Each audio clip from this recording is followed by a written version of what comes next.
इंसानियत शर्मसार होती है।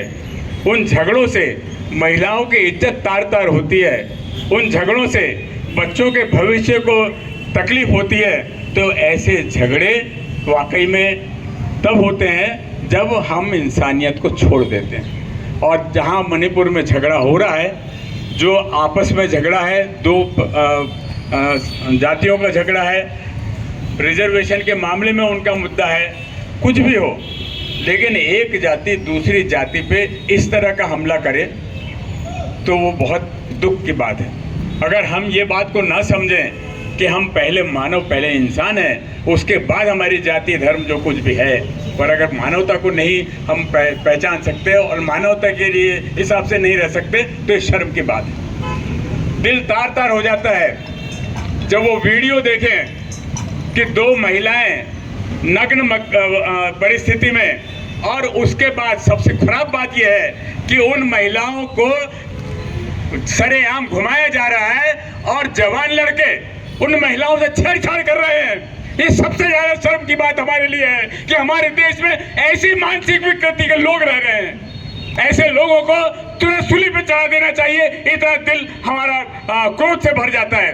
दोस्तों, मणिपुर में जो हो रहा है वो कतई बर्दाश्त के काबिल नहीं है। और सबसे ज्यादा शर्म की बात यह है कि जब वीडियो आया तो वहां के मुख्यमंत्री बोलते हैं ऐसे तो 100-200 घटनाएं हो गई है। अगर ऐसी 100-200 घटनाएं हो गई है तो मुख्यमंत्री क्या कर रहे थे, वहां का प्रशासन क्या कर रहा है, पूरे जो पुलिस प्रशासन है वो वहां पर एक्शन क्यों नहीं ले रहा है। 4 मई की घटना है और उसके बाद पुलिस प्रशासन जब पूरे देश में वीडियो घूम रहा है उसके बाद वो होश में आ रहे हैं। वहां के राज्यपाल क्या कर रहे हैं और हमारी केंद्र की सरकार क्या कर रही है। अरे दूसरे राज्यों में छोटी छोटी घटना होती है तो आप उस राज्य को तरह तरह के उसको वार्निंग देने लग जाते हो, लेकिन मणिपुर में इतना 80 दिन हो गए, 80 दिन से मणिपुर में ये सब हो रहा है। मणिपुर जल रहा है, मानवता रो रही है, हमारी महिलाओं के साथ अत्याचार हो रहा है, छोटी छोटी बालिकाओं के साथ बलात्कार होकर और उनको दफनाया जा रहा है। अगर इतनी खराब परिस्थिति है तो देश की सेना ने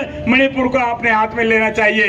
क्यों नहीं हमारी केंद्र सरकार ये क्या बात करती है। हम राजनीति बिल्कुल नहीं लाना चाहते, लेकिन जहां मानवता शर्मसार हो रही है, जहां पर महिलाओं के ऊपर अत्याचार हो रहा है, तो ये सबसे ज्यादा रोने की बात है हमारे लिए। और हम रोते नहीं रह सकते, हमको सामने आकर मणिपुर के लोगों के लिए जो हो, उनके साथ जो हो रहा है उसकी जागरूकता पैदा करना पड़ेगा। अगर देश जागरूक होगा तो ही सरकारों पे दबाव पड़ता है।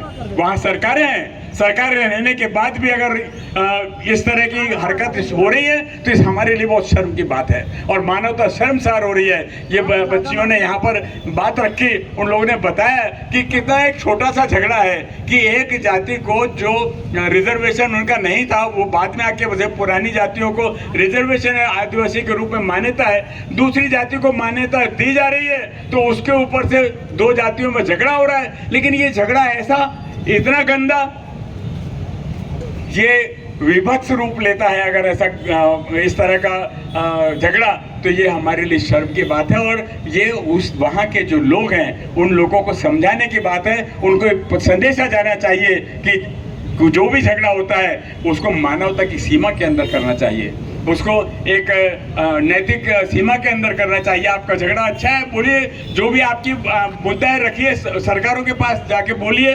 कोर्ट है कोर्ट के पास बोलिए, लेकिन इस तरह से एक दूसरे को मार काट करना और उसमें भी विभत्सता, महिलाओं के साथ अत्याचार करना, ये सबसे शर्म की बात है। हम मणिपुर के जो लोगों ने इस तरह का काम किया है उनकी भर्त्सना करते हैं, निंदा करते हैं और उनको ताकीद देते हैं कि आपका झगड़ा कुछ भी रहे, आप अपना झगड़ा अपने तर्क के अनुसार लड़िए, सरकारों के साथ लड़िए, कोर्ट में लड़िए, लेकिन अपने आसपास के परिवारों के साथ में ये गुनाह मत करिए कि आप महिलाओं के साथ और बच्चों के साथ और इंसानियत के साथ व्यभिचार करेंगे तो वो कोई सहन नहीं करेगा। मैं अपनी ओर से जो हमारे मणिपुर में जो महिलाओं के साथ अत्याचार हुआ, महिलाओं के ऊपर जो अत्याचार हो रहा है, उसमें अपनी बहुत बहुत दुख व्यक्त करता हूँ, अपनी घृणा व्यक्त करता हूँ और ऐसे लोगों को जो मानवता के लिए शर्मसार कर रहे हैं मानवता को, उनका भर्त्सना करते हुए अपने दो शब्द समाप्त करता हूँ। धन्यवाद।